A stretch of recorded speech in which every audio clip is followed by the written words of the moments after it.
Hello दोस्तों, स्वागत है आप सभी का आपके अपने चैनल शिक्षा अकेडमी पर। दोस्तों आज का ये वीडियो क्लास 10 हिंदी के लिए सबसे ज्यादा इंपॉर्टेंट है। 2 मार्च को आपका हिंदी का पेपर है। बिल्कुल सेम ऐसे ही क्वेश्चन पेपर आपके बोर्ड में आएंगे, क्योंकि ये बोर्ड ही द्वारा जारी किया गया वायरल पेपर है जो आपके सीजी बोर्ड एग्जाम 2024 के लिए सबसे ज्यादा महत्वपूर्ण है। तो आपको बोर्ड में कुल 3 घंटे का समय दिया जाएगा। 3 घंटे में आपको सारे प्रश्नों के उत्तर देना है और आपका पूर्णांक रहेगा कुल 75 अंक, अर्थात कुल 75 अंक के क्वेश्चन पूछे जाएंगे और आपको कुछ सामान्य निर्देश दिए जाएंगे। तो हम निर्देश में टाइम वेस्ट नहीं करेंगे, आइए हम लोग डायरेक्टली क्वेश्चन देखते हैं।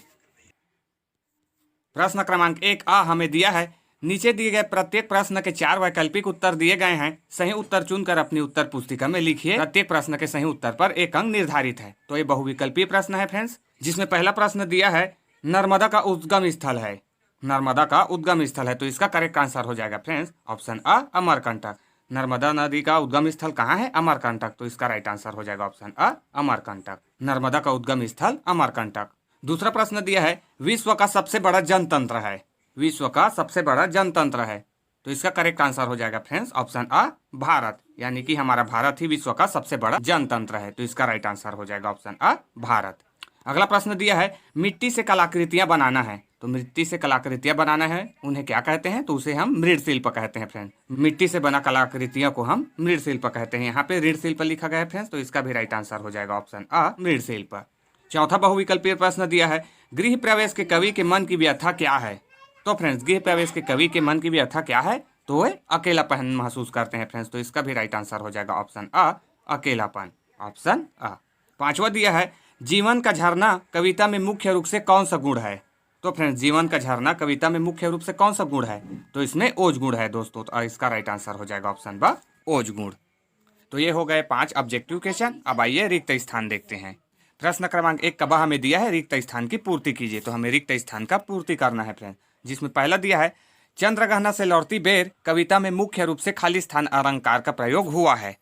तो चंद्रग्रहण से लौटती बेर कविता में मुख्य रूप से किस अलंकार का प्रयोग हुआ है? तो इसमें मानवीकरण अलंकार का प्रयोग हुआ है फ्रेंड्स। तो यहाँ पे आ जाएगा मानवीकरण अलंकार। ठीक है। दूसरा दिया है कंधे डालना का अर्थ खाली स्थान है। तो कंधे डालना मुहावरे का अर्थ क्या है? तो कंधे डालने का अर्थ होता है फ्रेंड्स पराजित होना। तो यहाँ पे आ जाएगा पराजित होना। कंधे डालने का अर्थ क्या होता है? पराजित होना। तीसरा दिया है घीसा नाम पढ़ने का कारण खाली स्थान था। तो घीसा नाम का आपका चैप्टर है फ्रेंड्स, जिसमें घीसा नाम पढ़ने का कारण क्या था? तो इसमें आ जाएगा फ्रेंड्स घिसट घिसट कर चलने के कारण। घीसा नाम पढ़ने का कारण था घिसट घिसट चलने के कारण।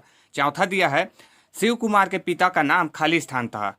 तो शिव कुमार के पिता का नाम क्या था? तो उसका नाम था रामचरण फ्रेंड। तो चौथा में आ जाएगा रामचरण। और पांचवा दिया है हिंदी साहित्य का स्वर्णकाल खाली स्थान को कहा जाता है।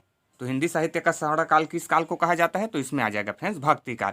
भक्ति काल को हिंदी साहित्य का स्वर्णकाल कहा जाता है। तो यहाँ पे आ जाएगा भक्ति काल फ्रेंड्स। तो ये हो गया हमारा फिल इन द ब्लैंक्स। अब आइए उचित संबंध देखते हैं। तो प्रश्न क्रमांक 1 का हमें दिया है उचित संबंध जोड़िए, जो कि अ और ब के रूप में दिया है फ्रेंड्स।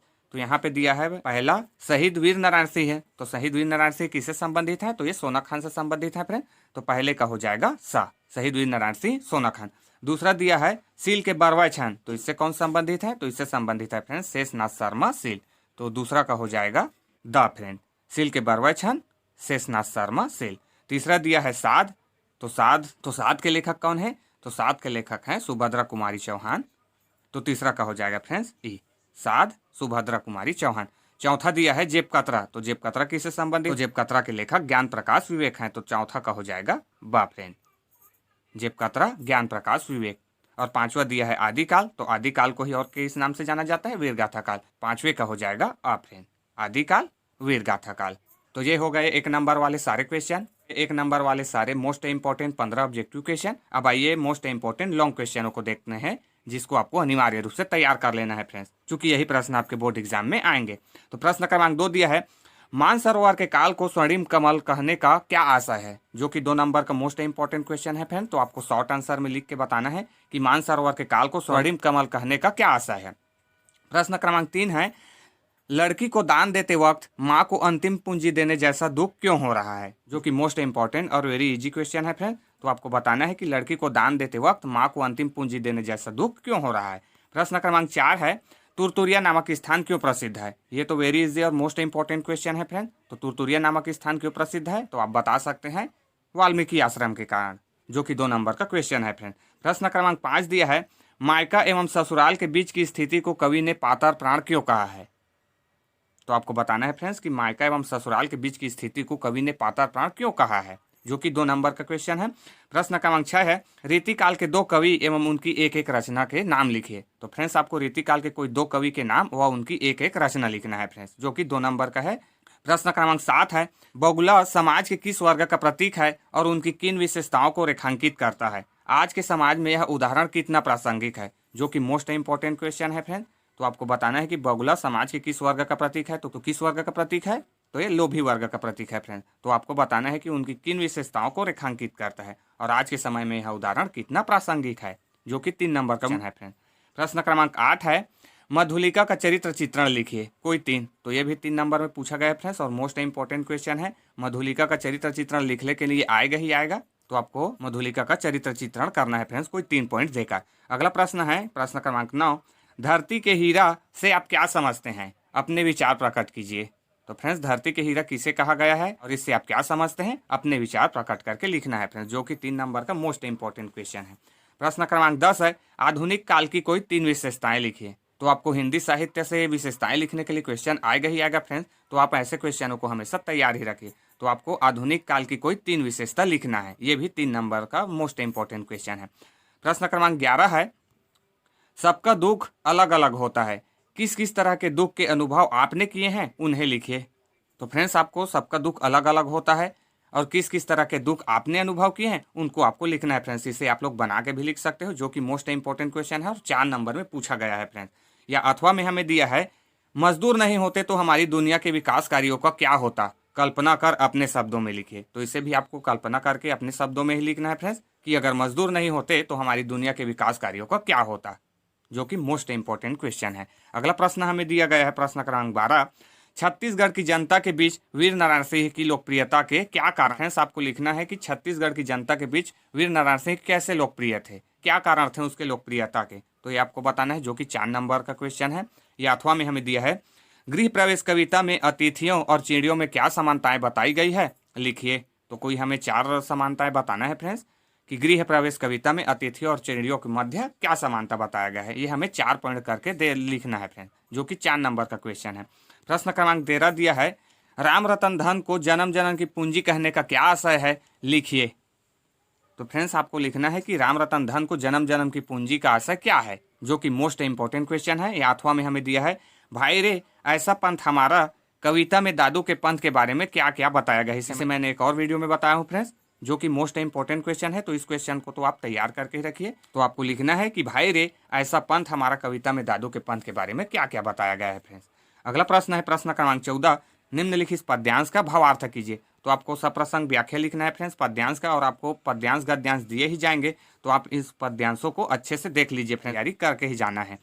तो आपको दिया गया है, निर्झर में गति है, यौवन है, वह आगे बढ़ता जाता है, धुन सिर्फ एक है, चलने की अपनी अपनी मस्ती में गाता है, जो कि मोस्ट इंपॉर्टेंट पद्यांश है फ्रेंड्स। तो इसे आप तैयार करके ही रखिए। या अथवा में दिया गया है, मृदुल कल्पना के चल पंखों पर हम तुम दोनों आसीन, भूल जगत के कोलाहल को रूप ले अपनी सृष्टि नवीन। तो इन दोनों को ही आप तैयार करके ही रखिए फ्रेंड्स। प्रश्न क्रमांक 15 दिया है, निम्नलिखित गद्यांश की व्याख्या कीजिए। तो आपको पद्यांश और गद्यांश दोनों आ गया फ्रेंड, तो आप इन दोनों पद्यांशों और इन गद्यांशों को अच्छे से देख लीजिए और तैयारी कर लीजिए दोस्तों। अथवा में दिया है, 5 कौड़ी बाबू बोले, खैर पुस्तक तो मैं कहीं से, तो इसे आप अच्छे से पढ़ लीजिए और तैयारी करके ही रखिए फ्रेंड्स। हम अगले प्रश्न देखते हैं। अगला प्रश्न दिया है प्रश्न क्रमांक 16, नगरों में कल कारखानों से प्रदूषण में हो रही वृद्धि को रोकने हेतु किसी दैनिक पत्र के संपादक को पत्र लिखिए।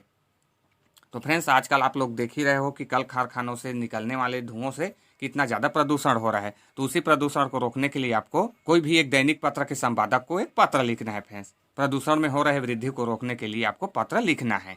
या अथवा में हमें दिया है, अपनी बड़ी बहन के विवाह की तैयारियां संबंधी जानकारी देते हुए अपने सहेली या दोस्त को पत्र। ये सभी में सबसे ज़्यादा मोस्ट इंपॉर्टेंट पत्र है फ्रेंड्स, तो आप सबसे ज़्यादा इसी को तैयार करके रखिए, ठीक है, कि अपनी बड़ी बहन के विवाह की तैयारी संबंधी जानकारी देते हुए अपने दोस्त या सहेली को एक पत्र लिखना है, ठीक है। तो इन दोनों को आप तैयार कर लीजिए, ये दोनों आएंगे ही आएंगे।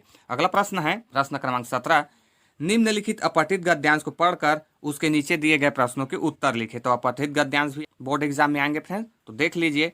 और इसे आपको अच्छे से पढ़ना है और नीचे दिए गए प्रश्नों के उत्तर देना है फ्रेंड्स। कोई 5 प्रश्न के, चूंकि ये आपसे 5 नंबर में पूछा जाएगा तो आपको 5 प्रश्न के उत्तर देना है, जो कि बहुत ईजी होता है। तो आपको अपठित गद्यांश को ध्यान से पढ़ना है और नीचे दिए गए प्रश्नों के हल करना है फ्रेंड्स। आइए हम अगला प्रश्न देखते हैं। प्रश्न 18वां दिया है, निम्नलिखित विषयों में से किसी एक विषय पर लगभग 250 शब्दों में निबंध लिखिए। तो आपको निम्नलिखित विषयों में से किसी एक विषय पर 250 शब्दों में निबंध लिखना है, जो कि पहला दिया है प्लास्टिक एक ज्वलन समस्या, जो कि मोस्ट इंपॉर्टेंट निबंध है फ्रेंड्स आपके इस साल के एग्जाम के लिए। इसे मैंने एक और वीडियो में भी बताया है। और दूसरा है छत्तीसगढ़ के पर्यटन स्थल। ये दोनों ही सबसे ज़्यादा मोस्ट इंपॉर्टेंट है फ्रेंड्स, इन दोनों को तो आप याद करके ही रखिए। और तीसरा है नर होना निराश करो मन को। चौथा है मोबाइल फ़ोन का हमारे जीवन पर प्रभाव। और पांचवा है समाज में स्त्रियों की बदलती भूमिका।